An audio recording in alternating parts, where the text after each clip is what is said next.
কি অবস্থা কইরা থইয়া গেছে, একটা কামও ভালো মতো করবো না তো। বদ্দি বদ্দি বদ্দি, কি তুমি কই? এই জল্প শুইছি। তুমি শুয়া নিছ? হ্যাঁ। তাই এগুলো আদা মাদা কইরা থইয়া গেছো কি লিগা? সবজি কাটছি না, ওরা নিয়ে গেছি গে। কি হলানের কাম তুমি করছো? সবজি কাইটা তুমি হলান হয়ে গেছো গা। তুমি সারাটা দিন তুমি খালি শুইতে পারো, বিছনাত কখন যাইবা, তোমার এই থাকো। তাহলে আদা মাদা কাম কি লিয়া কইরা থইয়া গেছো? কাম যদি করবা সম্পূর্ণ কইরা থইয়া দিবা। কনে কাম করি না রে, কনে কাম করি না। হ্যাঁ, কনে কাম করি না? সবজি কাটছি, তারপরে একটু জিরে নে, তারপরে এগুলা পয়সা করুম। তুই করাস পরিষ্কার না আমি করুম?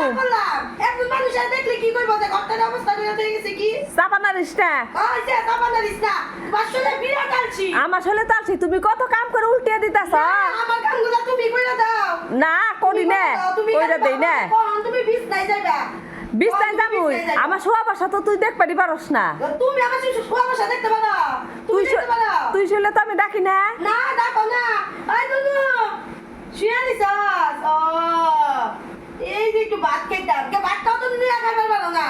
নিয়ে তো আমার অভ্যাসই নাই খাওয়ার। বাসি নাই, গল্প শেয়ার করো তাড়াতাড়ি। আর ভাত নিয়ে খামু, পরে কইবা কি কোন মাছের টুকরা বড়টা নিলাম। আমারে বাবা এগুলা শিক্ষা দেয়া যায় নাই, এগুলা শিক্ষা দেয় এর জন্য তো ভাত নিয়ে খাই না। ভাই এগুলো ভাত নিয়ে খাই নাই। কি অবস্থা, এগুলো পরিষ্কার করবা? আমি পারবো না পরিষ্কার করতে। আর চাপা নাইস না, যা কি হবে পরিষ্কার যা। করে শোবা। এই গড়াইছে চাপা নারবের।